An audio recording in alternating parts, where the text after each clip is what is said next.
चल रहा है और आज हम शुरू करेंगे Planck's quantum theory of radiation से। 1900 में मैक्स प्लैंक जो थे उन्होंने एक थ्योरी दी थी जिसका नाम था Planck's quantum theory. Planck's quantum theory क्या कहती है? ये थ्योरी कहती है कि जो रेडिएंट एनर्जी अमिट होती है या अब्जॉर्ब होती है वो एनर्जी अमिट होती है in the form of small packets. छोटे छोटे पैकेट्स की फॉर्म में रेडिएंट एनर्जी अमिट होती है, रेडिएंट एनर्जी निकलती है और उस ये वाले जो छोटे छोटे पैकेट्स की फॉर्म में एनर्जी अमिट होती है इन स्मॉल एनर्जी पैकेट्स को बोलते हैं क्वांटा। लाइट के केस में जो लाइट एनर्जी अमिट होती है, लाइट एनर्जी भी स्मॉल एनर्जी पैकेट्स की फॉर्म में अमिट होती है और उसको बोलते हैं फोटॉन्स। लाइट एनर्जी को फोटॉन्स बोलते हैं और रेडिएंट एनर्जी जो अमिट होती है उसको बोलते हैं क्वांटा। और हर एक क्वांटम में जो एनर्जी होती है वो रेडिएशंस की फ्रीक्वेंसी के डायरेक्टली प्रोपोर्शनल होती है। मींस कि अगर क्वांटम के अंदर एनर्जी ज्यादा है तो रेडिएशंस की फ्रीक्वेंसी भी ज्यादा होगी और अगर क्वांटम में एनर्जी कम है तो रेडिएशंस की फ्रीक्वेंसी भी कम होगी। अब ये वाली जो इलेक्ट्रोमैग्नेटिक रेडिएशंस होती है इनके कुछ कैरेक्टरिस्टिक्स होते हैं। कौन कौन से? जैसे कि इसमें फर्स्ट आता है स्पेक्ट्रम। स्पेक्ट्रम क्या होता है? स्पेक्ट्रम होता है जब व्हाइट लाइट प्रिज्म में से पास करती है। प्रिज्म क्या होता है? प्रिज्म एक ट्रायंगुलर शेप का होता है सॉरी। तो वो वाले प्रिज्म में से जो ट्रायंगुलर शेप का प्रिज्म होता है, लैब में आपने देखा होगा, तो इस प्रिज्म में से जब लाइट पास करती है ना, जैसे प्रिज्म के साथ लाइट टकराती है तो उसके बाद जब लाइट बाहर निकलती है प्रिज्म से तो ये फिर आगे 7 कलर्स में स्प्लिट हो जाती है। ठीक है, तो ये वाले जो 7 कलर्स होते हैं, ये जो बैंड है 7 कलर्स का, इसी बैंड को बोलते हैं स्पेक्ट्रम। और ये वाली कौन कौन सी लाइट निकलती है? ये लाइट निकलती है violet, indigo, blue, green, yellow, orange and red. ठीक है, तो ये वाले 7 कलर्स की लाइट इसमें से फिर अमिट होती है। जैसे ही लाइट प्रिज्म से पास होती है तो 7 कलर्स में स्प्लिट होती है और इनको याद रखने के लिए इसको क्या बोलते हैं? इसको बोलते हैं विबग्योर। ठीक है, ये इसका सीक्वेंस है अकॉर्डिंग टू वेवलेंथ लाइट का। फिर नेक्स्ट आता है जीमन्स इफेक्ट। जीमन्स इफेक्ट क्या होता है? जब एटॉमिक स्पेक्ट्रम्स जो होते हैं ना, एटॉमिक स्पेक्ट्रम से जो स्पेक्ट्रल लाइंस ऑब्टेन होती है, जैसे ही ये स्पेक्ट्रल लाइंस मैग्नेटिक फील्ड में एंटर करती है तो ये स्पेक्ट्रल लाइंस आगे छोटी छोटी लाइंस में स्प्लिट हो जाती है। जैसे कि लाइट जा रही है, जैसे ही ये लाइट मैग्नेटिक फील्ड में एंटर करेगी तो ये आगे फिर स्प्लिट हो जाएगी, छोटी छोटी आगे छोटी छोटी लाइंस में स्प्लिट हो जाएगी। और ये वाली जो आगे जाके स्प्लिट होती है लाइंस में, इस इफेक्ट को बोलते हैं जीमन्स इफेक्ट। इन केस अब यहाँ पे हमने बोला था कि जो एटॉमिक स्पेक्ट्रा से स्पेक्ट्रल लाइट ऑब्टेन होती है, जैसे ये लाइंस मैग्नेटिक फील्ड में जाती है तो ये मैग्नेटिक फील्ड में गई तो छोटी छोटी लाइंस में स्प्लिट हो गई और इसको बोलते हैं जीमन्स इफेक्ट। इन केस ये वाली जो स्पेक्ट्रल लाइंस है ये मैग्नेटिक फील्ड की जगह पे इलेक्ट्रिक फील्ड में एंटर करें तो इनको बोलते हैं, ये भी इलेक्ट्रिक फील्ड में एंटर करने के बाद भी ये छोटी छोटी लाइंस में आगे स्प्लिट हो जाएगी, छोटी नहीं बोलेंगे, थिन लाइंस में स्प्लिट हो जाएगी। तो ये वाली जो थिन लाइंस है इनको बोलते हैं स्टार्क्स इफेक्ट। ठीक है, अगर मैग्नेटिक फील्ड में एंटर करेगी तो बनता है जीमन्स इफेक्ट, अगर इलेक्ट्रिक फील्ड में एंटर करेगी तो बनता है स्टार्क्स इफेक्ट।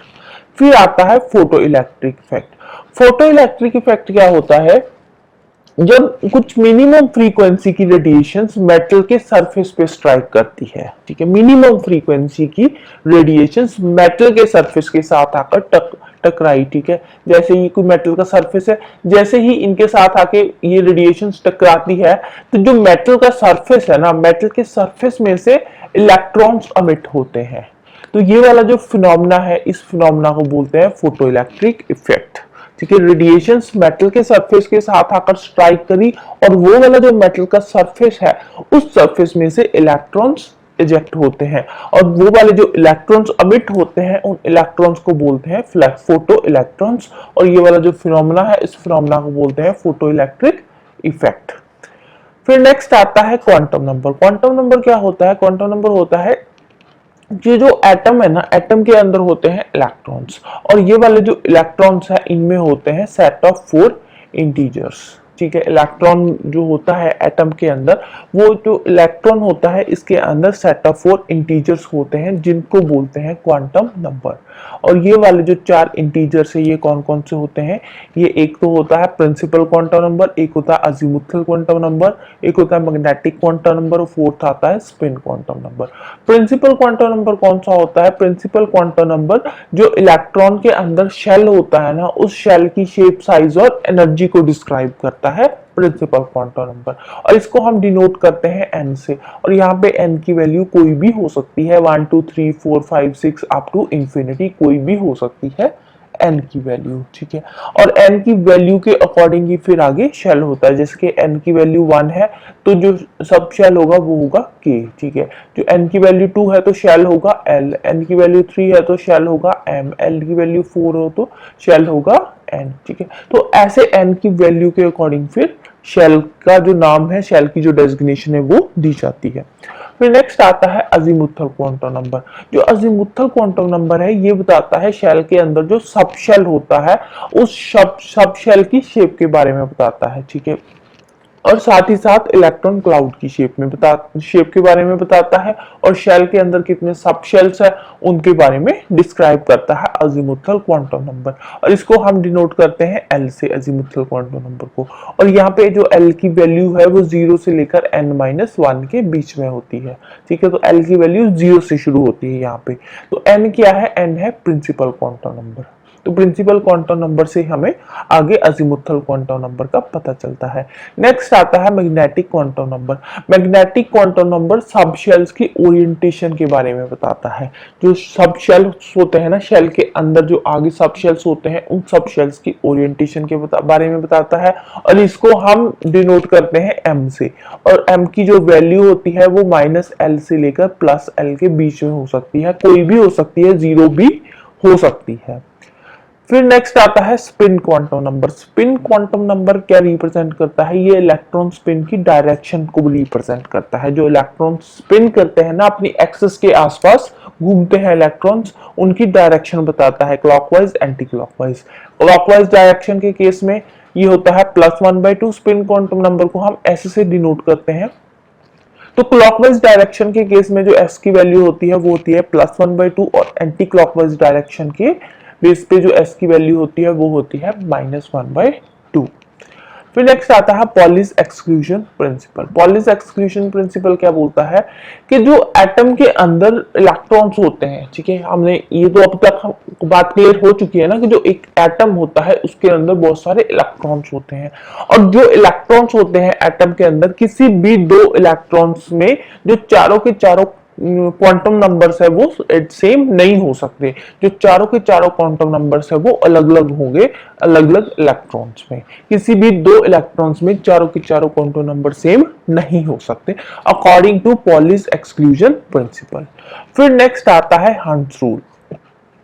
हंट्स रूल क्या बताता है कि जो इलेक्ट्रॉन्स में ऑर्बिटल्स की फिलिंग होती है ना, तो उसमें पहले जो ऑर्बिटल्स होते हैं सिंगली फिल्ड होते हैं, फिर वो डबली फिल्ड होते हैं। पहले उनमें सिंगल पेयर बनता है, मतलब पहले सिंगल सिंगल आते हैं। कोई भी ले लो सब शेल, जैसे कि पी ले लिया हमने, ठीक है। पी में कितने होते हैं ऑर्बिटल, 3 ऑर्बिटल होते हैं पी वाले में, ठीक है। तो पी में क्या है, पहले ये सिंगल फिल्ड होंगे, ठीक है, पहले सिंगल फिल्ड होंगे, फिर ये पेयरिंग बनेगी, ठीक है। उसके बाद पेयरिंग बनती है, पहले सिंगल फिल्ड होते हैं, ठीक है।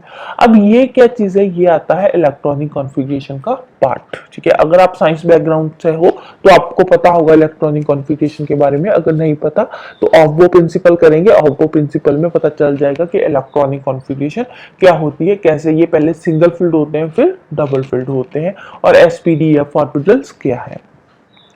ऑफ-बो क्या है, ऑफ-बो एक जर्मन वर्ड है जिसका मतलब है बिल्डिंग अप। और ऑफ-बो प्रिंसिपल क्या बोलता है कि जो इलेक्ट्रॉन्स होते हैं ना अलग अलग ऑर्बिटल्स में, जो इलेक्ट्रॉन्स फिल्ड होते हैं ये इंक्रीजिंग एनर्जी के बेसिस पे फिल्ड होते हैं।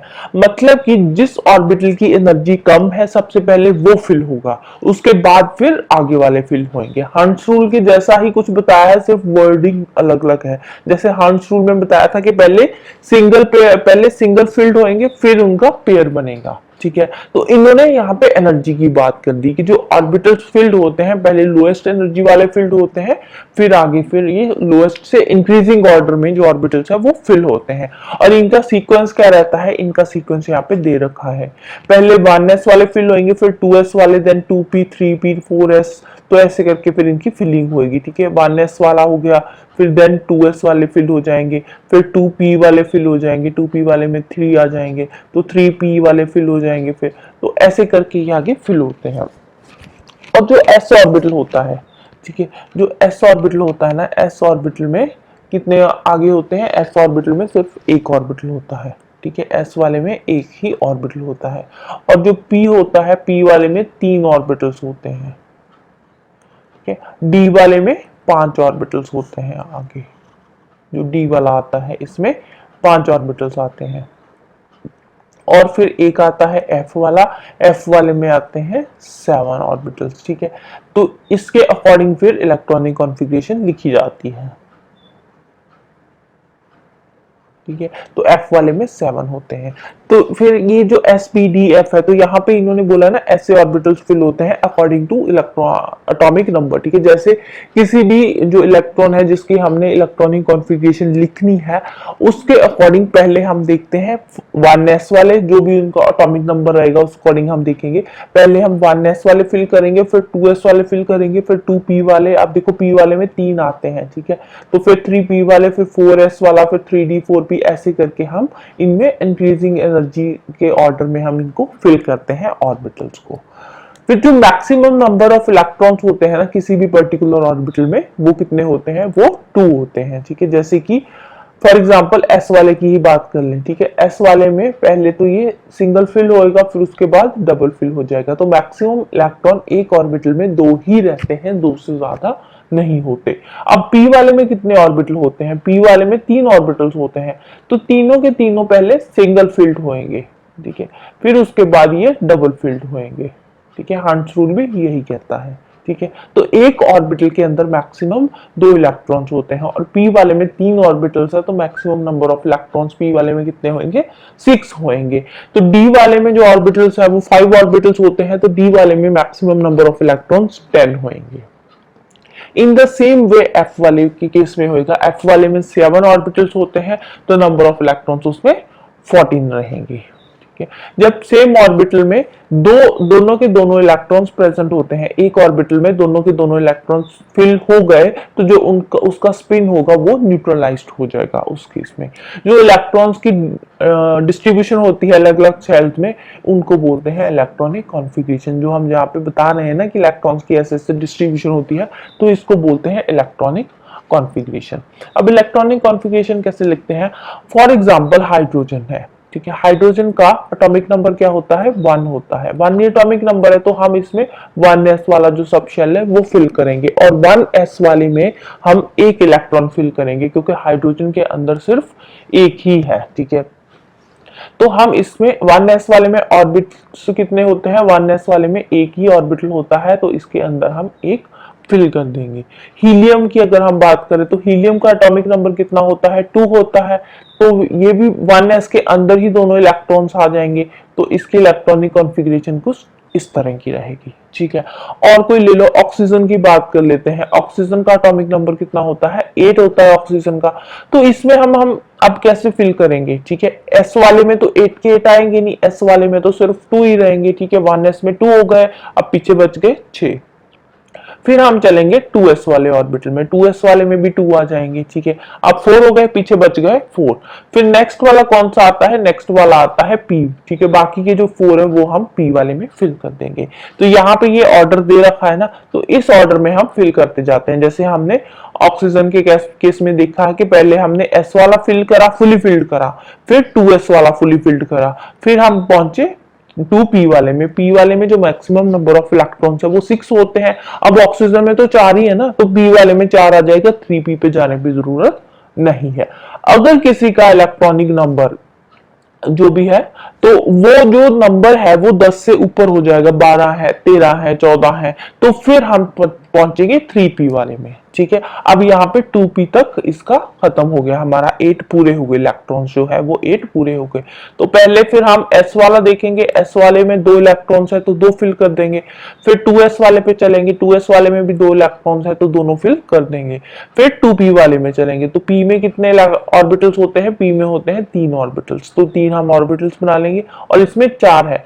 तो इसको कैसे फिल करेंगे, इसको ऐसे नहीं है कि पहले वाले ऑर्बिटल को हम फुली फिल्ड कर देंगे, ऐसा नहीं होगा। तो इसमें पहले हम इसमें सिंगल सिंगल इलेक्ट्रॉन फिल करेंगे। ठीक है, फिर हम डबल वाले पे आएंगे, तो यहाँ पे आके 4 पूरे हो गए पी के, तो यहाँ पे आके खत्म हो जाएगा। ठीक है, अगर कोई भी एटम जिसमें सारे के सारे ये जो इलेक्ट्रॉनिक कॉन्फ़िगरेशन है वो फुली फिल्ड होती है, जैसे कि नियॉन की बात कर लो, नियॉन की जो एटॉमिक नंबर है वो 10 है। ठीक है, तो नियॉन की कॉन्फ़िगरेशन क्या होगी, 1s2 2s2 2p6। ठीक है, तो नियॉन के केस में क्या है, सारे के सारे फुली फिल्ड आ रहे हैं। ठीक है, 1s वाला भी फुली फिल्ड है, 2s वाला भी फुली फिल्ड है, और अगर हम 2p की बात करें तो p में मैक्सिमम नंबर ऑफ इलेक्ट्रॉन्स कितने होते हैं, मैक्सिमम नंबर ऑफ इलेक्ट्रॉन्स इसमें 6 होते हैं, और 6 के 6 फुली फिल्ड है, मतलब कि इसके सारे के सारे ऑर्बिटल्स फुली फिल्ड है। इट मींस कि जो नियॉन है, नियॉन क्या है, एक इसकी जो इलेक्ट्रॉनिक कॉन्फ़िगरेशन है स्टेबल है, इलेक्ट्रॉनिक कॉन्फ़िगरेशन स्टेबल है, इसीलिए जो नियॉन है ये इनर्ट गैसेस में आता है। क्यों, क्योंकि ये फुली फिल्ड है, इसके सारे के सारे ऑर्बिटल्स फुली फिल्ड है। अगर हाफ फिल्ड होंगे तब भी ये स्टेबल होगा, हाफ फील्ड के केस में स्टेबल होगा और फुली फील्ड के केस में स्टेबिलिटी आएगी। ऑक्सीजन से पहले क्या आता है, नाइट्रोजन। अगर हम नाइट्रोजन की बात करें तो नाइट्रोजन के केस में जो p वाला ऑर्बिटल है ना, तो p वाला सारे के p में जो तीनों के तीनों ऑर्बिटल है, तीनों के तीनों हाफ फील्ड होंगे। तो जो नाइट्रोजन है, नाइट्रोजन भी एक लिमिट तक ये भी स्टेबल रहेगा। ठीक है, बट इसकी स्टेबिलिटी बाकियों की जो स्टेबिलिटी से कम होती है, जो फुली फिल्ड होते हैं उससे कंपैरेटिवली ये इतना स्टेबल नहीं होता, जिसमें आधे इलेक्ट्रॉन्स आधे ऑर्बिटल्स फुली फिल्ड होते हैं और आधे हाफ फिल्ड होते हैं। राइट, तो ये है इलेक्ट्रॉनिक कॉन्फ़िगरेशन, और इसी को बोलते हैं इलेक्ट्रॉनिक कॉन्फ़िगरेशन, जो हम यहाँ पे ऑर्बिटल्स में नंबर ऑफ इलेक्ट्रॉन्स फिल कर रहे हैं, ये है इलेक्ट्रॉनिक कॉन्फ़िगरेशन। पेपर में नहीं पूछा जाता ये इलेक्ट्रॉनिक कॉन्फ़िगरेशन कैसे हम फिल करते हैं इलेक्ट्रॉन्स या कैसे नहीं करते, बस आपको बेसिक सा पता होना चाहिए कि इलेक्ट्रॉनिक कॉन्फ़िगरेशन होती क्या है, ऑर्बिटल क्या होता है, इससे रिलेटेड जो टर्म्स है ना वो आपको पता होनी चाहिए। Right, so that's all about today. Next हम करेंगे पीरियोडिक क्लासिफिकेशन ऑफ एलिमेंट्स। तो जाने से पहले वीडियो को लाइक कर देना, शेयर कर देना और चैनल को सब्सक्राइब कर लेना। Thank you, bye bye, have a nice day.